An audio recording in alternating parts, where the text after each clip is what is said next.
വിവാദമായ വഖഫ് ഭേദഗതി നിയമം പാർലമെന്റിൽ അവതരിപ്പിച്ച് പാസാക്കിയെടുത്ത കേന്ദ്ര ന്യൂനപക്ഷ മന്ത്രി കിരൺ റിജിജു ഇന്നലെ വഖഫിന്റെ പേരിൽ കേരളത്തിൽ വിവാദമായിരിക്കുന്ന മുനമ്പത്തെത്തി. നന്ദി മോദി എന്ന പേരിൽ മുനമ്പത്ത് NDA സംഘടിപ്പിച്ച വലിയൊരു യോഗത്തിലാണ് കിരൺ റിജിജു പങ്കെടുത്തത്. ഡൽഹിയിൽ നിന്നെത്തി മുനമ്പത്തേക്ക് പോകുന്നതിന് മുൻപ് രാജ്യവിവന്തയിൽ നടത്തിയ പത്രസമ്മേളനത്തിൽ വഖഫ് ഭേദഗതി നിയമം മുനമ്പത്തെ എങ്ങനെ ബാധിക്കുമെന്ന കാര്യത്തിൽ വ്യക്തതയില്ലാതാണ് മന്ത്രി സംസാരിച്ചത്. അത് വളരെ കൃത്യമായൊരു ആരോപണം തന്നെയാണ്. അതേക്കുറിച്ച് മന്ത്രി പറയുന്നത് എല്ലാം പത്രസമ്മേളനങ്ങളിൽ പറയാൻ കഴിയില്ല, പറയേണ്ടടുത്ത് പറയും, ചെയ്യേണ്ടതുപോലെ ചെയ്യുമെന്നാണ്. ഈ ഒരു പത്രസമ്മേളനത്തിന് ശേഷം മുനമ്പങ്കാർ പറ്റിക്കപ്പെട്ടു എന്ന തരത്തിൽ വലിയ വാർത്ത കേരളത്തിലെ മാധ്യമങ്ങളിൽ മുഴുവൻ വന്നു. വാസ്തവത്തിൽ മുനമ്പങ്കാർ പറ്റിക്കപ്പെടാൻ കാത്തിരിക്കുകയായിരുന്നു നമ്മുടെ ചാനലുകളും പത്രങ്ങളും എന്ന് തെളിയിക്കുന്ന തരത്തിലായിരുന്നു വാർത്തയുടെ ഒരു പോക്ക്.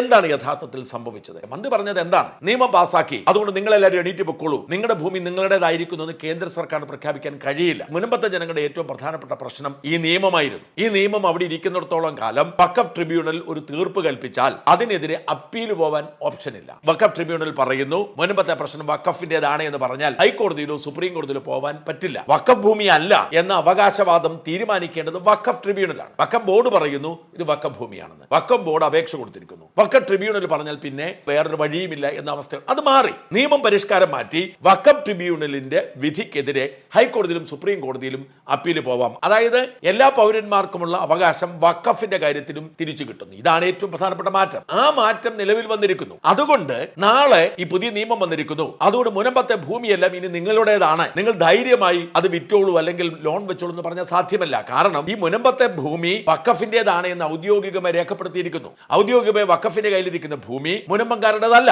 അത് ഔദ്യോഗികമായി മാറ്റി എഴുതണം. അതെങ്ങനെ മാറ്റി എഴുതണം? അതിന് നിലവിൽ വന്നിരിക്കുന്ന നിയമത്തിന്റെ അടിസ്ഥാനത്തിൽ ചട്ടം അല്ലെങ്കിൽ റൂൾ പ്രഖ്യാപിക്കും. ഈ റൂൾ പ്രഖ്യാപനം വന്നാൽ സംസ്ഥാന സർക്കാരിന്റെ ബാധ്യതയാണ് വിജ്ഞാപനം പുറപ്പെടുവിച്ചുകൊണ്ട് പുതിയ നിയമം അനുസരിച്ച് ഈ ഭൂമി വഖഫിന്റേതല്ല എന്ന് വരുത്തി തീർക്കേണ്ടത്. ഇത് സർക്കാരിന്റെ ബാധ്യതയാണ്. അതാണ് ഏറ്റവും പ്രധാനപ്പെട്ട കാര്യം. അതിനുവേണ്ടി സമയമെടുക്കുമെന്നാണ് മന്ത്രി പറഞ്ഞത്. എന്ന് മാത്രമല്ല, മുൻപത്തെ പ്രശ്നവുമായി ബന്ധപ്പെട്ട് വിവിധ കോടതികളിൽ കേസ് നിലനിൽക്കുകയാണ്. വഖഫ് ട്രിബ്യൂണലിൽ കേസുണ്ട്. ആ കേസിന് ഇപ്പോൾ വഖഫ് ബോർഡ് കൊടുത്തനുസരിച്ച് സ്റ്റേ വാങ്ങി.